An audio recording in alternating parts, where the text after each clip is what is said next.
자, 이 사건의 시작이 어떻게 된 거죠? 최순실 박근혜 게이트 언제부터 문제가 됐나요? 이 사건은 사실은 이제 최초 보도 이 사건 자체로 이 국정농단 관련해서는 TV조선에서 지난해 이제 7월 정도에 이 관련 이제 보도가 나갔었고요. 그 전에 이제 어떤 우병우 전 수석의 어떤 그 권력형 비리 그런 부분이 이제 또 따로 또 제기가 되다가 결국은 이제 그 두 사건이 합쳐지고 그리고 가장 이제 결정적인 어떤 그 계기는 이 JTBC에서 태블릿 보도를 하면서 박근혜 전 대통령과 최순실 씨의 관계가 밝혀지면서부터 아주 기폭제가 돼서 그때부터 이제 본격적인 이제 이 사건에 대해서 알려지게 됐고 그 뒤에 이제 알다시피 탄핵 그리고 탄핵 인용 그리고 구속 과정을 거쳤습니다. 이게 첫 보도가 TV조선에서 나왔죠. 네. 그것도 아주 아이러니컬한 일 아닌가요? 그 TV조선과 이른바 이제 진보 진영의 매체라고 하는 한겨레하고 주거니 받거니 하면서. 그러니까 두 번째 보도는 이제 한겨레에서 나왔고. 사실은 이제 그 첫 보도에서 두 번째 보도까지 약간의 어떤 시차가 있습니다. 그러니까 지금 사건의 어떤 그 이 후폭풍을 감안했을 때는 TV조선에서 보도가 나고 바로 다음 날부터 대한민국 전 언론에서 난리가 났어야 되는데 그때 어떤 이제 이 언론이 뭐지 하면서 그냥 지켜본 거죠. 그러니까 어떤 이 사안의 성격으로 봤을 때는 바로 후속 보도들이 전 언론이 달려들어야 될 사건이었는데 그때 이제 어떤 뭐지 하면서 했던 그 시간들 이런 것들이 이제 지금 와서는 조금 반성을 해야 될 부분인 것 같습니다. 근데 그때 TV조선에서 첫 보도할 때도 보면 최순실 박근혜 게이트가 아니라 우병우 전 수석과 진경준 그쪽 관계 그러니까 정강이 그 건물을 파는 과정에서 김종주 그 넥센인가요? 그쪽에다 파는 과정 거기서부터 기사가 나오기 시작한 거 아닌가요? 네, 그렇죠. 그리고 이제 그 JTBC 보도가 나오니까 그동안 이렇게 가지고 있던 이런 이제 동영상 파일 같은 것도 이제 본격적으로 풀기도 했는데 근데 보면은 그 보도에서 저는 이제 타이밍에 지난 총선을 저는 좀 감안했다고 생각합니다. 그러니까 TV조선 보도 사실은 처음 제보를 받은 걸로 따져보면은 2015년 가을까지 가거든요. 그랬는데 그것들이 총선 전에는 터지지가 않았고 총선 뒤에 터졌고 그 다음에 또 그 결정적인 또 동영상이나 그런 것들은 JTBC 보도 이후에 또 터지고 그래서 언론이 근데 저는 여러 가지 면에서 그렇다고 그러면 우리들은 제 역할을 했느냐 이렇게 봤을 때는 많이 부끄러운 부분도 우리들은 있습니다. 어딘데요? 정봉주 의원님. 시사인형. 그래서 오늘 영상 편지하고 싶어서 막 나대는 거예요. 저희는 그 뒤에 이 안종범 전 수석의 수첩을 이렇게 얻어내서 그래서 그 뒤에 아주 열심히 보도했습니다. 최 교수님. 첫 보도가 7월 중순쯤 나왔고요. 7월 말쯤에 LA에 있는 교민신문에서도 한번 자세히 나옵니다. 맞습니다. 그러면서 이제 그때는 최순실 박근혜 게이트의 내용까지도 상세하게 나오는데 국내 언론에서 그걸 안 받아요. 그러다가 9월에 한겨레에서 유사한 보도를 하고 다시 10월 25일 날 JTBC가 태블릿 PC 보도한 그 사건이 터지면서 이제 본격적으로 세상에 드러내기 시작하는데 그럼 7월서부터 8, 9, 10, 3개월 동안 이거를 막으려고 하는 이 정권적 차원에서의 입막음, 언론의 재갈 물리기 이런 게 시도되지 않았을까요? 그럴 가능성은 충분히 있다고 봐요. 무엇보다도 TV조선이 사실은 이 영상을 미리 받았지 않습니까? 그렇죠. 그 형태로부터 제보를 받고 가지고 있었어요. 그걸로도 충분히 저는 이슈화할 수 있었다고 생각해요. 의지만 있었다면. 만약 그게 뭐 경향신문이나 시사인이나 다른 데에 제보가 됐다고 하면 그게 그동안 그렇게 묵혀 있을 수 있겠냐는 거예요. 최순실이라는 사람이 청와대 비서진들을 자기 비서 부리듯이 하면서 옷을 만드는 거 외부에서 만들었다. 이 자체만 가지고도 충분히 이슈화할 수 있는 거죠. 그게 TV조선에서 확보했던 영상이죠? 그렇죠. 고영태가 제보해서 가지고 있었던 거예요. 근데 그걸 까지 않았어요. 깠다는 표현이 죄송합니다만 드러내지 않았어요. 그러면 결국은 깐 건 무슨 뜻인가요? 보도를 했다. 이걸 조금 이제 전문 용어로 깐다 이렇게 표현하죠. 교수님이시네요. 언론학 교수이기 때문에 교수로서의 품위를 지키도록 하겠습니다. 다른 표현 쓰기가 깜놀하잖아요. 그렇죠. 맞습니다. 그래서 그거를 만약에 이게 뭐 다른 언론사, 뭐 우리 품격 시대가 그 전에도 있었다고 하면 품격 시대에 만약에 이게 보도가 되면 충분히 할 수 있는 얘기 아니겠습니까? 그렇죠. 예. 그런데 TV조선이 안 했다고 하는 것은 간을 보거나 눈치를 보거나 정부와의 어떤 조율을 했을 가능성을 우리가 의심해 볼 수 있는 거죠. 아니면 이 보도됐을 때 예. 현 정권으로부터 즉 이제 지금 탄핵된 정권인데 예. 뭐 무소불위의 정권 권력 아니었습니까? 그렇죠. 그다음 우병우라고 하는 또 아주 그 마지막까지 살아남은 그 우꾸라지가 버티고 있었던 예. 여기서 어떻게 반격이 날라올지 모르는 상황에서 예. 살짝 잽을 한번 날려보는. 그렇죠. 그래서 결국은 만약에 JTBC의 그 태블릿 PC 보도가 없었다면 이게 안 나왔을 가능성도 있다는 거예요. 그렇게 보면 이 TV조선이 정말 물론 이 탄핵 정국에서 종편이 여러 가지 역할을 한 거는 인정할 부분이 있는 것 같아요. 그러나 그것이 자의에 의해서 했냐. 정말 적극적으로 이 국정농단이라는 사건을 적극적으로 국민에게 알리고 잘못된 박근혜 정부를 바로잡으려는 의도가 있었냐는 부분은 의심이 갈 수밖에 없는 부분이에요. 그게 나중에 JTBC의 태블릿 PC 보도가 있은 이후에 어쩔 수 없이 했던 그런 어떤 모양새를 보였다는 것 자체가 보수 언론이 갖고 있는 어떤 모습 자체는 박근혜 정부를 끝까지 일정 부분 유지하려고는 의도가 있지 않았나 하는 의심을 가게 만드는, 뭐 그건 확실하게 얘기했다는 또 문제가 될 수 있으니까 의심이 갈 만한 정황이 있다고 볼 수 있는 거죠. 그런데 그럼에도 불구하고 TV조선은 예. 조건부 승인을 받았어요. 그렇죠. 아우 안타까워요. 안타깝죠. 예. 제가 심사위원으로 들어갔으면 그런 일이 없을 수 있었을 그냥 텐데. 바로 아웃시켰죠. 조건부 승인이 아니라. 뭐 제 혼자 힘으로 안 되지만 어쨌든 저는 그렇게 했을 것 같은데. 알겠습니다. 김남국 변호사님. 네. 자, 특수본 1기. 윤곽근 본부장이었었죠? 네. 맞나요? 예, 맞습니다. 특수본 2기. 이영렬 본부장. 네. 그 다음에 중간에 특검. 박영수 특검. 예. 요걸 1기, 특검, 특수본 2기. 이렇게 해서 좀 나눠고 점수를 한번 좀 구체적으로 좀 매겨보시죠. 1기 특수본 같은 경우에는 점수를 후하게 주기에는 좀 어려울 것 같습니다. 예. 그래서 구체적으로 좀 점수를 준다면 한 50점? 그 정도를 좀 줄 수 있을 것 1기 같고요. 특수본도요? 예. 1기 특수본도 전기 후기로 나뉘어져야 되지 않나요? 네, 나눠줘야죠. 당연히. 예. 1기는 50점 정도 봐야 될 것 같고요. 예. 네. 아니. 1기 중에서 1기 자체도 특검이 뜬다고 하니까 그때부터 본격적으로 수사가 들어갔지. 그 전에는 그 전에 특수본에 점수를 줄 수가 없습니다. 아. 예, 왜 그러냐면 사실은 이제 그 시민사회 단체에서 처음에 K스포츠 재단과 미르 재단과 관련된 고소장을 한 9월 초쯤에 제출을 했었습니다. 예. 그런데 이제 특검에서 그 1기 특수본이죠. 1기 예. 특수본에서는 사실상 수사 자체를 시작하지 않았던 상황이었고요. 뭐 지금 형사 8부에 뭐 한웅재 부장검사가 열심히 수사를 하고 있다고는 하지만 사실상 그 당시에는 한웅재 검사가 그냥 이제 사건을 받은 상태에서 소위 말하는 그냥 묵힌다라는 어떤 그런 표현을 들고 있을 정도로 수사를 시작하지 않았던 상황이었습니다. 그러다가 이제 이 태블릿 PC 보도가 나오고 나서야 이제 부랴부랴 수사를 했기 때문에 전반기에 1기 특수본에 대한 어떤 점수를 주기에는 좀 무리일 것 같습니다. 그리고 이제 특검에 점수를 주자라고 한다면 사실상 뭐 특검의 수사는 굉장히 어떻게 보면 합격점을 줄 수 있을 것 같은데요. 이제 다만 이제 아쉬웠던 거는 우병우 전 민정수석에 대한 수사가 제대로 이루어지지 않았다라는 점에서 사실상 그 점이 정말 치명적인 어떤 그런 실수가 아니었나 생각이 됩니다. 뭐 특검에서는 사실은 특수본에서 이어받으면 우병우 전 민정수석에 대한 영장을 100% 발부받을 수 있을 것이다라는 이야기를 했는데 사실상 뭐 결과론적으로 보니까 사실상 그러지 못했던 것이거든요. 2기 특수본 빵점이요? 아니죠. 2기 특수본 같은 경우에는 점수를 주자면 이것도 후하게 주기에는 어려울 것 같고요. 그래도 특검의 어떤 수사를 좀 이어받아서 마무리한 측면이 있기 때문에 그런 점수를 준다고 한다면 한 70점 정도 줄 수 있을 것 같습니다. 우병우를 구속 안 시켰는데도요? 그러면 점수를 주지 말까? 그러니까요. 오늘 김남국 변호사 빵점.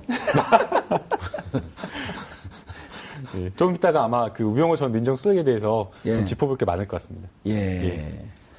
알겠습니다. 그런데 1기 특수본에서 특검으로 넘길 때 특검의 초기에 이런 얘기가 나왔었어요. 검찰도 압수수색 해야 되는 거 아닌가라고 하는 얘기가 돌고, 그러니까 이제 1기 특수본에서 나중에 이제 후문이 우리가 재벌 수사 철저하게 해서 넘겼는데 왜 우리 역할을 인정하지 않고 우리까지 압수수색 한다는 얘기가 나오지? 하면서 사실 좀 그때 떨고 있었는데 지나서 다시 복귀를 해봤더니 그때 특수본을 압수수색 하려고 했던 게 우병우 수석을 조사하려고 했던 거 아니냐. 네, 맞습니다. 근데 우병우 수석을 조사했다가 구속영장이 기각이 되면 워낙 우병우 라인이 많으니까 예. 그럼 아예 특검이 아무것도 못할 것 같으니까 우병우를 뒤로 뺐다. 네. 이런 얘기가 있잖아요. 그런 의미가 있죠. 그것도 예. 어느 정도 또 타당하다고도 보고요. 그러니까 우병우 수석을 만약에 처음부터 조사를 했으면 스텝이 꼬일 수 있지 않습니까? 그러니까 특검 입장에서는 최순실과 관련된 블랙리스트와 관련된 이런 부분들을 조사를 하고 기간이 일정 부분 정해져 있기 때문에 예. 우병우 수석 건을 먼저 건드렸다가 만약에 검찰의 반발이나 아니면 여러 가지 꼬여서 스텝이 꼬여가지고 안 될 경우에는 특검의 성과 자체가 완전히 거의 안 나오는 상황이 되지 않습니까? 그런 상황에서 예. 특검 입장에서는 성과를 낼 수 있는 최순실 관련 조사나 블랙리스트 관련 조사들을 통해서 뭔가 성과를 내고 그리고 나서 우병우 수사를 하려고 했던 것 같아요. 근데 그게 막판에 가다 보니 시간이 부족했지 않습니까? 그래서 특검이 그렇게 얘기한 거 아니겠습니까? 시간이 더 있어서 만약에 조사를 했다면 100% 구속영장 받아낼 수 있다. 그런데 검찰에 와서 특수본에서 했더니 그게 지금 안 됐지 않습니까? 이런 부분을 본다고 하면 검찰이 정말 특검처럼 사명감을 갖고 일을 했냐 하는 부분에 의문이 생길 수밖에 없고요. 예. 세월호 조사에서도 가장 큰 문제는 뭐냐면 검찰과 법원에 대한 조사를 안 했어요. 예. 그러니까 지금 조사한 게 결국은 광주지검에 근무했던 분들만 조사한 거지 않습니까? 나머지 실제 거기에 영향력을 행사했던 검찰이나 대법원에 대한 법원에 대한 그런 관련자들은 조사 없이 수사를 마무리한 것 때문에 결국은 변찬호 전 지검장과 윤찬호 전 형사 2부장. 예, 두 사람만 조사했잖아요. 그리고 나머지 검찰 측과 그다음에 법원에 관련된 사람도 있는 걸로 지금 얘기가 나오고 있는 예. 상황이에요. 거기에 대한 조사를 검찰이 하지 않았다는 거죠. 그리고 수사를 마무리하는 바람에 기소할 의향은 애당치 없었다. 그럴 가능성이 있다고 보는 거죠. 자, 그런데 참 이게 보면은 그 역사라고 하는 것은 가정을 할 수 없지만 네. 2014년 12월 정윤의 문건 파동. 자, 이건 역사의 한 페이지에 나올 법한 그런 그 사건 아니었었나요? 네, 그렇죠. 국민은 뭐로 보길래 이렇게 분명한 그때 당시 박관천 그 경정이죠. 네. 제일 권력은 최순실. 그 다음에 제2 권력은 정윤회. 제3 권력은 박근혜다. 라고 하는 말이 그때도 쫙 퍼졌었단 말이에요. 네. 그때 이미 카나리아가 울었는데 예. 지금 여기까지 오게 되었는데 지금 아까 점수를 이렇게 여쭤보시길래 저도 한번 예, 옆에서 매겨보세요. 점수를 생각해봤는데 예. 그냥 이제 저는 지금 이기 특수본만 점수 매기고 싶습니다. 저는 그냥 마이너스 100점 주겠습니다. 그럼 전 마이너스 1000점 주겠습니다. 좀 야비해요. 이 우병우 전 수석에 대한 수사 자체에 미흡한 것보다 저는 더 얄미웠던 게 그런 수사 결과에 대해서 설명하는 걸 보면서 반드시 특검을 해서 우리나라 검찰에 대해서 재수사를 해야 되겠다. 그러니까 노승건 1차장이 그런 기름을 부은 것 같아요. 예, 저는 아니 왜 국민이 월급을 주는데 우병우 변호사 짓을 하고 있지? 죄송합니다. 변호사 일을 가지고 제가 짓이라고 해서 이건 뭐 기자 짓이라고 한 것처럼 이제 좀 날개 짓 뭐 이런 거 일종의.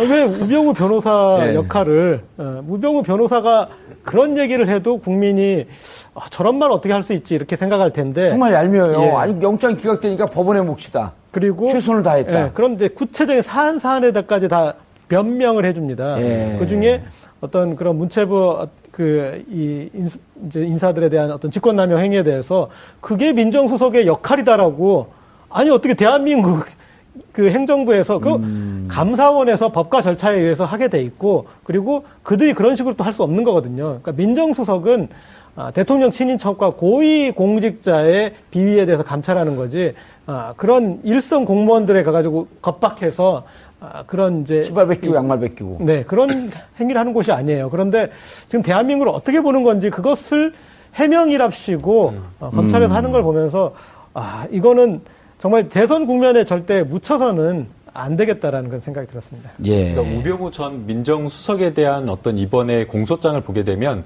검찰에서 그냥 아예 대놓고 봐줬다라는 좀 생각이 듭니다. 예. 과거에 이제 뭐 정관 출신의 어떤 법조인들이 사실은 피고인이나 피의자에게 뭔가 유리하게 이제 형사 판결을 가지고 가려고 할 때에 물론 이제 기소 자체를 안 하게 하면 좋지만 워낙 중한 범죄 같은 경우에는 기소를 안 할 수가 없기 때문에 방법이 있었다고 합니다. 어떻게 방법을 찾냐면 불구속 기소를 한 상태에서 공판 단계에서 증거나 이런 것들을 굉장히 뭔가 누락시켜가지고 일부러 무죄를 받게 해주는 겁니다. 근데 이제 그때에도 사실은 이제 뭔가 할 때는 뭔가 이제 범죄 사실이나 이런 것들은 긁어 모아가지고 있는 대로 다 긁어 모아가지고 법원에서 무죄를 받아가지고 면피를 해주게 되는데 사실은 이번에 검찰에서 보여준 어떤 태도나 이런 것들을 보게 되면 법원에서 영장을 발부하지 않았을 때 기각시켰을 때 범죄 법리적으로 뭔가 다툴 여지가 있다라는 이야기를 했기 때문에 사실상 검찰에서 해야 될 거는 추가적인 수사가 당연히 따라와야 되는 겁니다. 그런데 그런 어떤 추가적인 수사를 따라오지 않고 영장이 발부되어서 기소를 해야 될 어떤 마감 시한이 있는 박근혜 전 대통령에 맞춰가지고 추가 수사를 하지 않고 공소를 제기를 했다라고 하는 것은 검찰에서 아예 그냥 대놓고 우병우 전 민정수석을 봐주려고 하지 않았나 그런 생각이 듭니다. 최 교수님, 예. 우병우 민정수석을 봐주기로 했다라고 하는 것은 이제 국민적 공감대가 높은 것 같아요. 예, 그렇죠. 자, 그 2014년 12월 정윤회 문건 파동 때 예. 그때 사실 당시 민정수석실의 비서관이었었단 말이에요. 예. 그리고 이 사건의 불꽃을 탁 틀어내고 이거 나중에라도 재수사해야 되는 거 아니에요? 그렇죠. 해야죠, 당연히. 예. 정은혜 문건 퍼졌을 때도 그때 만약에 제대로 조사를 했다면 검찰이 예. 또는 청와대가 정말 스스로의 자정력을 발휘하기 위해서 제대로 조사를 하도록 협조했다고 하면 이런 문제까지 오기 전에 이미 다 밝혀졌을 거예요. 그런데 정윤회 문건 터지자마자 박근혜 전 대통령의 태도가 뭐였습니까? 이건 다 찌라시다. 국기문란이다. 그리고 국기문란이다. 이런 얘기 했잖아요. 그리고 도리어 공익 제보자라고 할 수 있는 제보한 사람을 찾아내라. 이런 식으로 한 거 아니겠습니까? 예. 그러니까 내부의 비리를 밝혀내는 것이 공익 제보자 하는 일이지 않습니까? 그럼 그 사람을 보호해 줘야죠. 공익 제보자라고 하면. 그런데 도리어 문제의 본질은 다 버려버리고 그걸 외부에 노출시킨 사람을 네. 색출해라고 하는 이런 태도로 보인 것이 얼마나 박근혜 전 대통령이 정윤회 문건이나 정윤회 이 십상시 관련된 부분들을 덮으려고 했는가. 예. 그 자체가 지금 최순실 사태, 박근혜 최순실 게이트를 통해서 우리에게 명명백백하게 드러난 거 아니겠습니까? 예. 본인의 비리고 몸통인 최순실과 정윤회를 보호하려고 하는 박근혜 전 대통령의 태도가 결국은 그 상황이 터졌을 때에 찌라시로 명명하고 색출하라고 하는 이상한 지시를 내리는 그러니까 예. 자기의 범죄 행위를 감추기 위해서 엄한 사람을 잡아넣는 그런 태도로 보였다고 볼 수 있겠죠. 고재열 기자님, 네. 만일에 그때 청와대에서는 기획할 수 있습니다. 그리고 청와대에서 이거 별로 중요한 거 아니고 문건 유출, 국가기밀 유출이기 때문에 문건 유출과 수사해야 된다. 라고 하면서 박관천, 조응천, 박관천 결국 감옥까지 갔다 온 거 아닙니까? 그다음 경위 한 분은 자살까지 했고. 네. 그럴 때 청와대에서 그런 지시한다고 할지라도 정상적인 검찰이고 정치 검찰이 아니면 이거 도대체 어떻게 된 일이지? 정말 문서 유출인지 찌라시인지 예. 아니면 비선 실세의 국정농단인지 이거 조사해야 될 책임자가 네. 당시 김진태 검찰총장 그다음에 김수남. 김수남 중앙지검장. 예. 중앙지검장 이게 직접 조사를 해야 되는 당사자인데 안 했단 말이에요. 네. 그럼 검찰도 결국은 청와대 지시를 따랐다는 거 아닌가요? 자, 그리고 김수남 중앙지검장이 지금 검찰총장이 나중에 됐고, 예. 우병우 비서관은 민정수석이 됐지 않았습니까? 예. 근데 우리가 가정법을 하나 넣어보겠습니다.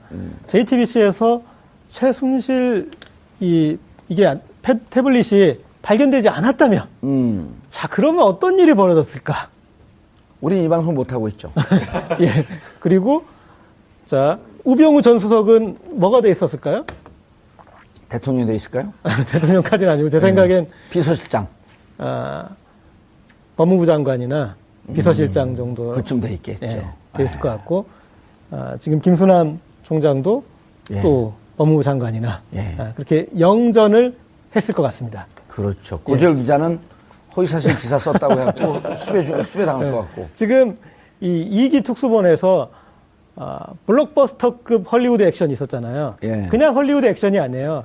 그냥 우병우 전 수석을 수사하는 척 하는 정도가 아니라 예. 60명을 조사했다고 했어요. 그렇죠. 왜 했어요? 왜? 그럴 거면 그리고 아니, 그분들한테 청와대 다 입을 막은 거예요. 말하지 마라. 압수수색까지 가서 뭐 이제 자료 제출을 이미 제출을 받았는데 이런 식으로 정말 이 헐리우드 액션도 블록버스터급으로 하고 이런 식으로 이렇게 지금 됐는데 이 부분에 대해서 우리가 지금 아무리 대선이 바쁘고 갈 길이 멀지만 이 부분은 들여다봐야 됩니다.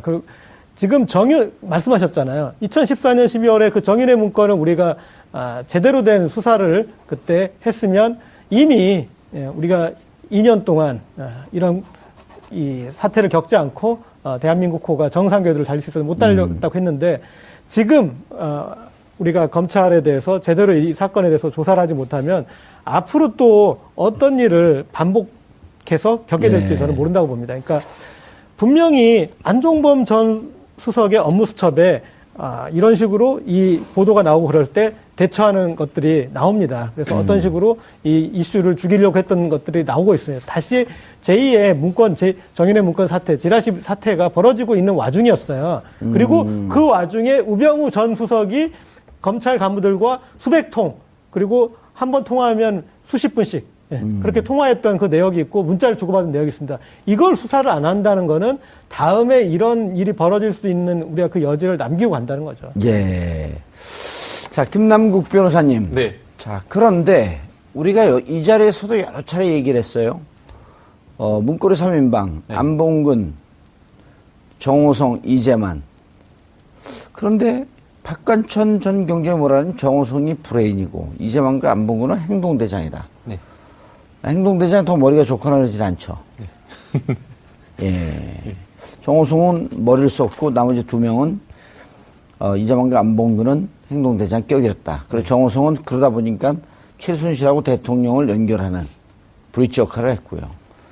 자, 안봉근, 이재만 이분들은 기소도 안 되고 조사는 받았는데 그건 어떻게 된 걸까요? 검찰이 뭘 한 걸까요, 이분들에 대해서는? 사실은 이 세 사람은 거의 일체라고 보는 게 맞을 겁니다. 뭐 이게 무리하게 어떤 추론을 하거나 해석을 하는 것이 아니라 과거에 뭐 박근혜 전 대통령이 정치를 시작한 이후에 실제 뭐 최순실 씨와의 어떤 그 관계에 비춰봤을 때 이 세 사람은 거의 한 몸처럼 박근혜 전 대통령 보좌한 겁니다. 물론 이제 뭐 박근혜 전 대통령만을 보좌한 것이 아니라 최순실 씨의 어떤 도움이라든가 또는 지시를 받아서 했기 때문에 사실상 안봉근, 뭐 이재만, 정호성을 따로 분리해서 생각하기는 어려울 것 같습니다. 그럼에도 불구하고 사실은 이 이재만 전 비서관과 안봉근 전 비서관에 대한 수사가 없었다라고 하는 것은 사실은 이제 어떻게 보면 검찰에서 박근혜 전 대통령과 관련된 어떤 국정농단을 축소한 것으로 봐야 될 겁니다. 뭐 지금 지금 안종범 전 수석의 수첩에 뭐 여러 가지 내용들이 나와 있는데 재판에서 공개된 내용은 주로 박근혜 전 대통령과 최순실 씨와의 어떤 공범관계를 입증하는 내용이고 최순실 씨와 관련된 범죄만 나와 있고 다른 기타 여하한 내용들은 나와 있지 않습니다. 근데 우리가 지금 알다시피 안종범 수석은 이 수첩을 썼을 때에 박근혜 전 대통령이 지시한 내용들을 정말 깨알같이 다 적었다라고 하는 겁니다. 그렇다고 한다면 지금 여기에 나와 있지 않는 그러한 내용들은 뭐가 있을 것이냐?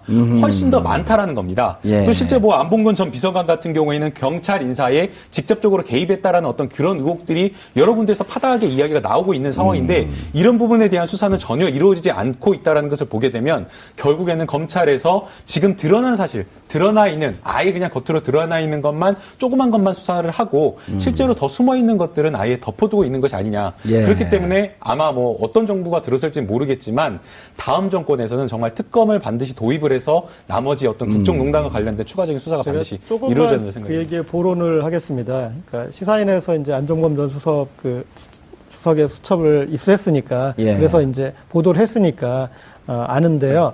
거기에 그 수첩에 있는 내용 중에 지금 특검이 이제 수사를 했지 않습니까? 그럼 그 특검 수사에서 지금 이기 특수본은 그냥 제가 봤을 때 조금 비유를 하자면 그냥 교열 교정한 거예요. 맞춤법이나 좀 이렇게 보고 그 정도밖에 안 했어요. 제가 봤을 때. 특검이 했던 거조차도 또 뺐잖아요. 그런데 그 안종범 이 박근혜 전 대통령 공소 사실 중에 쭉 보면은 맨 마지막에 있는 게 이상화 하나은행 본부장 승진 인사 개입이에요. 그렇죠. 그 사람이 누구 공소사실이라고요?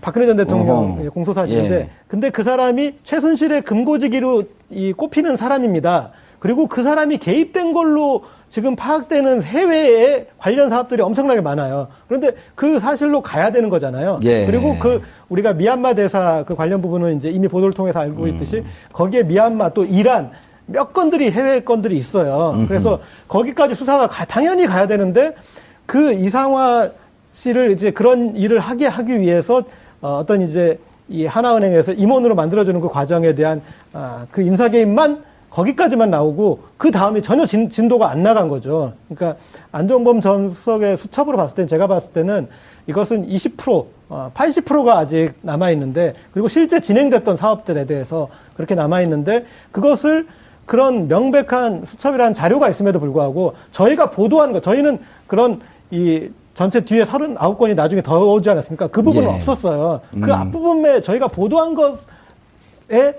3분의 1도 안 된 거죠, 이번 수사는. 예. 교수님. 예. 지금 여기 빠진 인물이 또 있어요. 정윤혜 씨가 그럼 예. 2014년 12월에 결국 비선 실세들 십상시 예. 국정농단 이게 지금으로 봐갖고는 합리적 추론을 해볼 수 있는 게 팩트에 가까웠었다는 거 아닙니까? 그렇죠. 그럼 이후에 왜 특수본과 예. 특검에서 정윤혜 씨 조사를 안 하고 있죠. 그러니까 그게 문제라고 보는 거예요. 지금 보세요. 허허. 그 보고서가 만들어진 게 청와대예요. 그것도 예. 김기춘 전 비서실장이 지시해서 만든 거예요. 지시해서. 그러니까요. 그러면 그게 사실일 가능성이 높은 거 아니겠어요? 아니 이게 밖에서 만든 것도 아니고 예. 내부에서 실제 일을 겪었던 사람들이 조사해서 만든 거고. 조응천 의원은 왜 그 얘기를 안 하고 있을까요? 그 무슨 예. 정보 사이드에서 정보를 다루던 분들 나서 그런 얘기를 할 수 없게 되어 있나요? 아니죠. 국회에서는 이야기할 수가 있는 거죠. 면책특권이 있기 면책특권이 있으니까. 때문에. 근데 국회에서도 안 하잖아요. 이상한 일인 겁니다. 그래서 사실은 저도 방송에서 좀 이야기를 했었는데요. 예. 민주당으로 왔다라고 한다면 민주당에 와서 정말 국정농단 세력과 싸울 수 있는 어떤 그런 준비가 되어 있어야 되는데 그걸 제일 그런 잘하는 걸 분 아니에요? 그러니까 그런 걸 하지 않았다는 게 이상한 겁니다. 예, 그분하고 김병기 의원, 동작에. 이 두 분은 김병기 의원은 국정원 인사처장인가요? 그 한 20년 가까이 인사 있었기 때문에 네. 국정원에서 누가 대선 댓글 개입 주도했고 사이버 사령부하고 연결했고 그 인사 보면 다 알고 있거든요. 그렇죠. 제가 사설에서 슬쩍 물어보니까 알더라고요. 네. 근데 공적으로 얘기 안 하지 않습니까? 공적으로 얘기 안 해요. 그러니까요. 그래서 저만 보면 피해요. 그래서 자꾸 얘기하라 그러니까.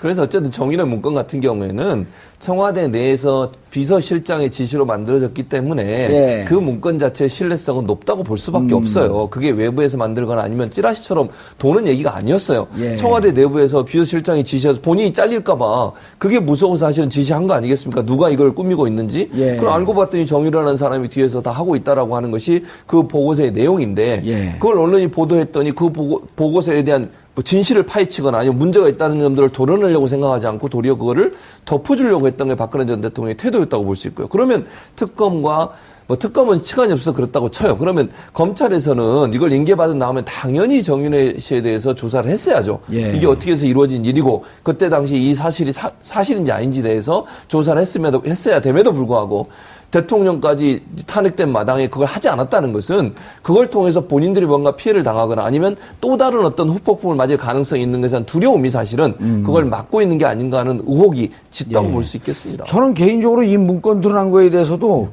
피해자의 개인적으로 정인의 문건이 이게 국기문란. 예. 왜냐하면 이때 또 무슨 사건이 있었냐면 윤전추 행정관을 상급 행정관으로 채용한 문제 때문에 그것고 제가 그 청와대 일대를 계속 그냥 날마다 취재를 다녔거든요. 예. 한겨레 하호영 기자하고 둘이서 윤전추 그래갖고 윤전추 뭐 트레드밀 이런 거 그 개인 헬스기구 들어간 다 예, 한겨레에서 그렇죠. 특종 보도한 게 그 제가 다 찾아준 거예요. 지금 뭐 이게 공소시효 지나지 특종상 않았는데? 내지는 무슨 이렇게 이달의 기자상, 이달의 앵커상 이런 거 이달의 제보자상으로. 제보자상으로. 특정 보조상. 예. 근데 이때 사실은 이런 내용들이 그 주위에서 청와대 일대에서 파다하게 퍼지고 그랬죠. 네. 그때 무슨 얘기도 있었냐면 이 십상시대에 자주 만나는 강남에 무슨 중식당 같은 보도 나오고 기억나시잖아요. 네, 그렇죠. 그렇습니다. 이런 걸 지금 덮어버린 거예요. 그때 검찰과 이 정권이. 제가 그 당시에 이제 그 새정치민주연합의 대리를 받아가지고 고발장 작성하는데 참여를 했었습니다. 예, 지난번에 한번 하셨죠. 예, 그때 얘기를. 말씀을 이제 그냥 사석에서 근데 조용히 쉬는 시간에 말씀드렸었는데요. 그 당시에 이제 새정치민주연합에서는 고발장을 제출을 하고 이 부분에 대한 수사를 좀 확실하게 해달라고 했습니다. 그러니까 뭐 문건 유출이 중요한 것은 아니지 않습니까? 예. 그건 겉으로 그냥 드러난 내용이고 실제는 그 안에 문건 안에 들어가 있는 내용, 그러니까 국정농단이 사실인지 아닌지 여부를 좀 확인해달라는 거였는데 검찰에서 수사를 했다라고 하면서 하는 이야기가 결국에는 피상적인 수사를 한 겁니다. 그때 너무나 황당했는데요. 중식당에서 모였는지 안 모였는지 확인을 해봤답니다. 그러니까 모여서 그렇게 회의를 하고 한 적이 없었다. 그렇기 때문에 이거 하나 내용을 보니까 나머지 내용도 볼 필요도 없이 전부 다 이거는 사실이 아니고 허위다라는 이야기인 겁니다. 그러니까 국정농단의 어떤 그 모임 자체가 중식당에서 이루어졌는데 그 모임 자체가 없었기 때문에 전부 다 나머지는 아니라고 한 건데요. 사실상 그것 자체가 검찰에서 어떻게 보면 청와대에 면피를 해주기 위한 그냥 덮어주기 수사였다라고 생각이 됩니다. 알겠습니다. 그럼 새로운 정권이 들었으면요. 지금 뭐 어제 이제 그 손수호 변호사가 네. 상설 특검이 있으니까 법무부 장관이나 검찰총장은 안 할 것이니까 법무부 장관이 이거 지시하게 되면 상설 특검에서 우병우 수석과 검찰 수뇌부 조사할 수 있다. 이렇게 얘기를 하더라고요. 5명 후보들에게 꼭 조사하라고 영상편지 한번 날리시죠. 네, 후보님 안녕하세요. 예, 클로즈업 해주세요. 네, 후보님 안녕하세요. 후보님들. 후보님들 안녕하세요. 저는 김남국 변호사입니다. 지금 선거운동 하시느라 굉장히 바쁠 건데요. 지금 대한민국은 새로운 사회로 나아가는데 정말 중대한 기로에 서 있다고 생각이 됩니다. 적폐청산을 하기 위해서 정말 필요한 것들을 하셔야 된다고 생각이 되는데요. 그 중에 하나가 바로 사법개혁입니다. 그리고 사법개혁의 대상에 있는 게 바로 검찰 권력입니다. 반드시 검찰 권력 개혁하셔야 된다라고 생각이 되고요. 그 개혁을 국민들에게 보여주셔야 된다고 생각이 되는데요. 그것을 보여줄 수 있는 방법이 딱 한 가지 있습니다. 우병우 전 민정수석에 대한 수석에 대한 수사와 그리고 우병우 전 민정수석이 혼자 하진 않았을 거기 때문에 함께 같이 한 그 공범들, 그게 누가 될지는 모르겠지만 그 공범들, 검찰에 대한 수사도 함께 이루어져야 된다고 생각이 됩니다. 그리고 마지막으로 좀 사적인 이야기를 좀 드리면요. 문재인 후보님 지난주 금요일 날 뵀는데 제 이름도 몰라보셔서 너무 좀 서운했습니다. 네. 이상입니다. 마지막에 오게티가 아니라 그 활용 정점을 하셨네. 네. 예. 잘 듣겠죠, 이제 후보들이? 네, 좀 꼭 들어주셨으면 좋겠습니다. 예, 알겠습니다. 최 교수님도 영상편지 한번 날리고 싶어요? 누구한테? 아닙니다. 집에 계신 부인에게. 사랑합니다. 예.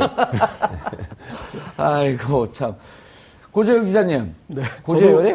아니, 날리지 마세요. 뭐 영상편지 갖고 이름 보니까 고재 일인 줄 알았어. 그런데 예. 정말 우리가 웃으면서 얘기하지만 이 우병우 수석에 대해서는 뭔가 그 조처를 취해야 되지 않나요? 우병우 수석하고 통합할 수 없잖아요. 예. 지금 그때 이렇게 국회 출석 안 할 때 그런 현상금 걸지 않으셨습니까? 예. 어떤 이렇게 국민 기소단이라도 하나 조직을 좀 했으면 너무 약이 오르잖아요. 그렇죠. 그러니까 이게 국정을 농단했다는 거는 국민을 농단한 거거든요. 근데 그 국민을 농단한 것에 대해서 지금 검찰의 입장은 뭐냐면 그게 민정수석의 역할이 되는 거예요. 변호를 해주는 거예요. 네.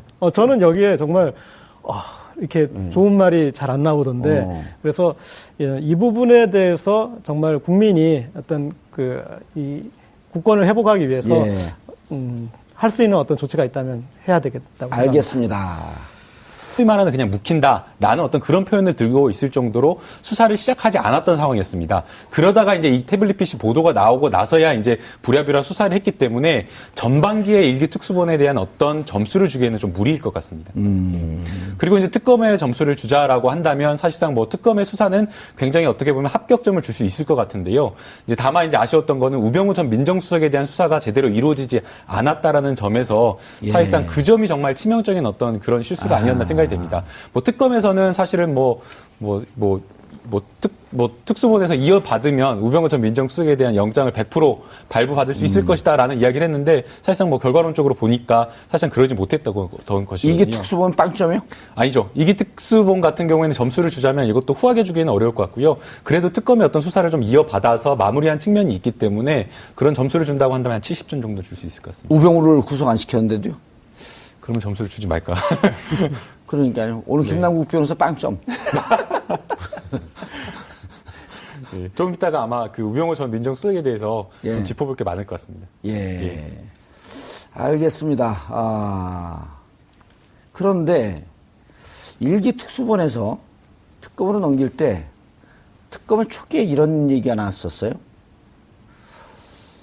검찰도 압수수색 해야 되는 거 아닌가라고 하는 얘기가 돌고, 그러니까 이제 일기 특수본에서 나중에 이제 후문이 우리가 재벌 수사 철저하게 해서 넘겼는데 왜 우리 역할을 인정하지 않고 우리까지 압수수색 한다는 얘기가 나오지? 하면서 사실 좀 그때 떨고 있었는데 지나서 다시 복귀를 해봤더니 그때 특수본을 압수수색하려고 했던 게 우병우 수석을 조사하려고 했던 거 아니냐. 네, 맞습니다. 근데 우병우 수석을 조사했다가 구속영장이 기각이 되면 워낙 우병우 라인이 많으니까 그럼 아예 특검이 아무것도 못할 것 같으니까 우병우를 뒤로 뺐다.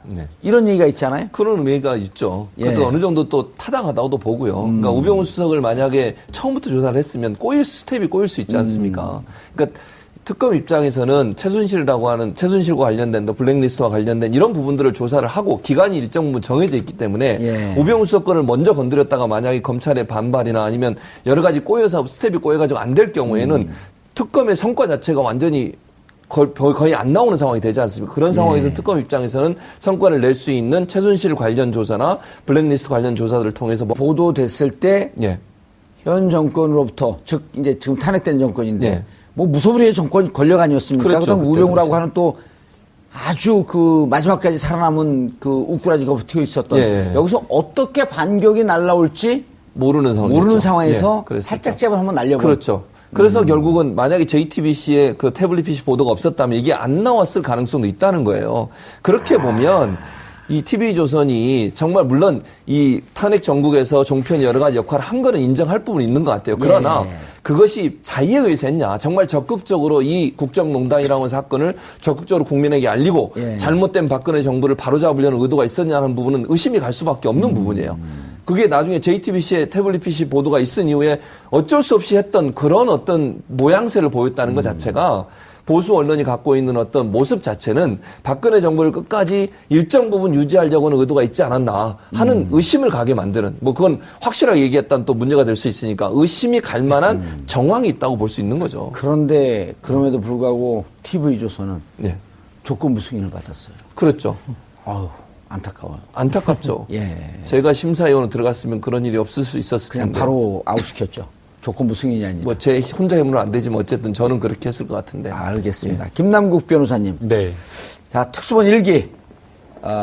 윤곽근 본부장이었었죠? 네. 맞나요? 예, 맞습니다. 특수본 2기. 이영렬 본부장. 네. 그 다음에 중간에 특검. 박영수 특검. 요걸 1기 특검 특수본 2기. 이렇게 해갖고 좀 나눠갖고 점수를 한번 좀 구체적으로 좀 매겨보시죠. 1기 특수본 같은 경우에는 점수를 후하게 주기에는 좀 어려울 것 같습니다.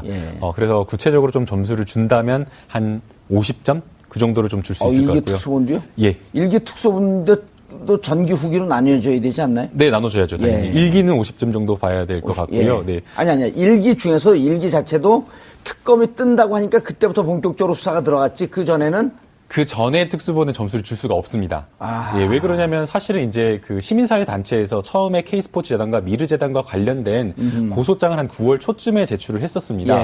그런데 이제 특검에서 그 1기 특수본이죠. 1기 특수본에서는 사실상 수사 자체를 시작하지 않았던 상황이었고요. 뭐 지금 형사 8부의 뭐 한웅재 부장검사가 열심히 수사를 하고 있다고는 하지만 사실상 그 당시에는 한웅재 검사가 그냥 이제 사건을 받은 상태에서 자, 이 사건의 시작이 어떻게 된 거죠? 최순실 박근혜 게이트 언제부터 문제가 됐나요? 이 사건은 사실은 이제 최초 보도 이 사건 자체로 이 국정농단 관련해서는 TV조선에서 지난해 이제 7월 정도에 이 관련 이제 보도가 나갔었고요. 그 전에 이제 어떤 우병우 전 수석의 어떤 그 권력형 비리 그런 부분이 이제 또 따로 또 제기가 되다가 결국은 이제 그 두 사건이 합쳐지고 그리고 가장 이제 결정적인 어떤 그 계기는 이 JTBC에서 태블릿 보도를 하면서 박근혜 전 대통령과 최순실 씨의 관계가 밝혀지면서부터 아주 기폭제가 돼서 그때부터 이제 본격적인 이제 이 사건에 대해서 알려지게 됐고 그 뒤에 이제 알다시피 탄핵 그리고 탄핵 인용 그리고 구속 과정을 거쳤습니다. 이게 첫 보도가 TV조선에서 나왔죠. 네. 그것도 아주 아이러니컬한 일 아닌가요? 그 TV조선과 이른바 이제 진보 진영의 매체라고 하는 한겨레하고 주거니 받거니 하면서. 그러니까 두 번째 보도는 이제 한겨레에서 네. 나왔고. 사실은 이제 그 첫 보도에서 두 번째 예. 보도까지 약간의 어떤 시차가 있습니다. 예. 그러니까 지금 사건의 어떤 이 후폭풍을 감안했을 때는 TV조선에서 보도가 나고 바로 다음 날부터 대한민국 전 언론에서 난리가 났어야 되는데 예. 그때 어떤 이제 이 언론이 뭐지 하면서 그냥 지켜본 거죠. 그러니까 어떤 이 사안의 성격으로 봤을 때는 바로 후속 보도들이 전 언론이 달려들어야 될 사건이었는데 예. 그때 이제 어떤 뭐지 하면서 했던 그 시간들 이런 것들이 이제 지금 와서는 조금 반성을 해야 될 부분인 것 같습니다. 근데 그때 TV조선에서 첫 보도할 때도 보면 최순실 박근혜 게이트가 아니라 우병우 전 수석과 진경준 네. 그쪽 관계 그러니까 정강이 그 건물을 파는 과정에서 예. 김종주 그 넥센인가요? 그쪽에다 파는 과정 거기서부터 기사가 나오기 시작한 거 아닌가요? 네, 그렇죠. 그리고 이제 그 JTBC 보도가 나오니까 그동안 이렇게 가지고 있던 이런 이제 동영상 파일 같은 것도 이제 본격적으로 풀기도 했는데 근데 보면은 그 보도에서 저는 이제 타이밍에 지난 총선을 저는 좀 감안했다고 생각합니다. 그러니까 TV조선 보도 사실은 처음 제보를 받은 걸로 따져보면은 2015년 가을까지 가거든요. 예. 그랬는데 그것들이 총선 전에는 터지지가 않았고 총선 뒤에 터졌고 그 다음에 또 그 결정적인 또 동영상이나 그런 것들은 JTBC 보도 이후에 또 터지고 예. 그래서 언론이 근데 저는 여러 가지 면에서 그렇다고 그러면 우리들은 제 역할을 했느냐 이렇게 봤을 때는 많이 부끄러운 부분도 우리들은 있습니다. 어딘데요? 정봉주 의원님. 시사인형. 네, 그래서 오늘 영상 편지하고 싶어서 막 나대는 거예요. 저희는 그 뒤에 이 안종범 전 수석의 수첩을 이렇게 얻어내서 그래서 그 뒤에 아주 열심히 보도했습니다. 최 교수님. 예. 첫 보도가 7월 중순쯤 나왔고요. 예. 7월 말쯤에 LA에 있는 교민신문에서도 한번 자세히 그랬었죠. 나옵니다. 예, 맞습니다. 그러면서 이제 그때는 최순실 박근혜 게이트의 내용까지도 상세하게 나오는데 예. 국내 언론에서 그걸 안 받아요. 예. 그러다가 9월에 한겨레에서 유사한 보도를 하고 예. 다시 10월 25일 날 예. JTBC가 태블릿 PC 보도한 그 사건이 터지면서 이제 본격적으로 세상에 드러내기 시작하는데 그럼 그렇죠. 7월서부터 8, 9, 10, 3개월 동안 예. 이거를 막으려고 하는 이 정권적 차원에서의 입막음, 예. 언론의 재갈 물리기 이런 게 시도되지 않았을까요? 그럴 가능성은 충분히 있다고 봐요. 무엇보다도 예. TV조선이 사실은 이 영상을 미리 받았지 않습니까? 그렇죠. 고영태로부터 제보를 받고 가지고 있었어요. 그걸로도 충분히 저는 이슈화할 수 있었다고 생각해요. 의지만 있었다면. 만약 그게 뭐 경향신문이나 시사인이나 다른 데에 제보가 됐다고 하면 그게 그동안 그렇게 묵혀 있을 수 있겠냐는 거예요. 예. 최순실이라는 사람이 청와대 비서진들을 자기 비서 부리듯이 하면서 옷을 만드는 거 외부에서 만들었다. 이 자체만 가지고도 충분히 이슈화할 수 있는 그게 거죠. TV조선에서 확보했던 영상이죠? 그렇죠. 고영태가 제보해서 가지고 있었던 거예요. 예. 근데 그걸 까지 않았어요. 깠다는 표현이 죄송합니다만 드러내지 않았어요. 예. 그러면 결국은 깐 건 무슨 뜻인가요? 보도를 했다. 이걸 보도를 조금 했다, 이제 예. 전문 용어로 깐다 이렇게 언론학 표현하죠. 교수님이시네요. 네, 언론학 교수님 때문에 교수로서의 품위를 교수님 지키도록 하겠습니다. 깠다는 표현 쓰기가 깜놀하잖아요. 그렇죠. 맞습니다. 그래서 그거를 만약에 이게 뭐 다른 언론사, 뭐 우리 품격 시대가 그 전에도 있었다고 하면 품격 시대는 만약에 이게 보도가 되면 충분히 할 수 있는 얘기 아니겠습니까? 그렇죠. 예. 그런데 TV조선이 안 했다고 하는 것은 간을 보거나 눈치를 보거나 정부와의 어떤 조율을 했을 가능성을 우리가 의심해 볼 수 있는 거죠. 아니면 이 뭔가 성과를 내고 그리고 나서 우병우 수사를 하려고 했던 것 같아요. 근데 그게 막판에 가다 보니 시간이 부족했지 않습니까? 그래서 특검이 그렇게 얘기한 거 아니겠습니까? 시간이 더 있어서 만약에 조사를 했다면 100% 구속영장 받아낼 수 있다. 그런데 검찰에 와서 특수본에서 했더니 그게 지금 안 됐지 않습니까? 이런 부분을 본다고 하면 검찰이 정말 특검처럼 사명감을 갖고 일을 했냐 하는 부분에 의문이 생길 수밖에 없고요. 예. 세월호 조사에서도 가장 큰 문제는 뭐냐면 검찰과 법원에 대한 조사를 안 했어요. 예. 그러니까 지금 조사한 게 결국은 광주지검에 근무했던 분들만 조사한 거지 않습니까? 나머지 실제 거기에 영향력을 행사했던 검찰이나 대법원에 대한 법원에 대한 그런 관련자들은 조사 없이 수사를 마무리한 것 때문에 결국은 변찬호 지검장 전 지검장과 윤찬호 전 형사 2부장. 예, 두 사람만 이분들만. 조사했잖아요. 그리고 나머지 검찰 측과 그다음에 법원에 관련된 사람도 있는 걸로 지금 얘기가 나오고 있는 예. 상황이에요. 거기에 대한 조사를 검찰이 하지 않았다는 거죠. 그리고 수사를 마무리하는 바람에 기소할 의향은 애당치 없었다. 그럴 가능성이 있다고 보는 거죠. 자, 그런데 참 이게 보면은 그 역사라고 하는 것은 가정을 할 수 없지만 네. 2014년 12월 정윤회 문건 파동. 자, 이건 역사의 한 페이지에 나올 법한 그런 그 사건 아니었었나요? 네, 그렇죠. 국민을 뭐로 보길래 이렇게 분명한 그때 당시 박관천 그 경정이죠. 네. 제1 권력은 최순실, 그 다음에 제2 권력은 정윤회, 제3 권력은 박근혜다. 라고 하는 말이 그때도 쫙 퍼졌었단 말이에요. 네. 그때 이미 카나리아가 울었는데 예.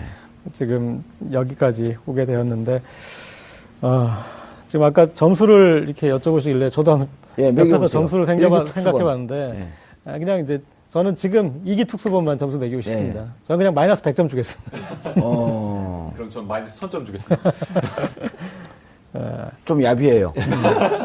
이 우병우 전 수석에 대한 수사 자체에 미흡한 것보다 저는 더 얄미웠던 게 그런 수사 결과에 대해서 설명하는 걸 보면서 반드시 특검을 해서 우리나라 검찰에 대해서 재수사를 해야 되겠다. 그러니까 노승건 1차장이 그런 기름을 부은 것 같아요. 예, 저는 아니 왜 국민이 월급을 주는데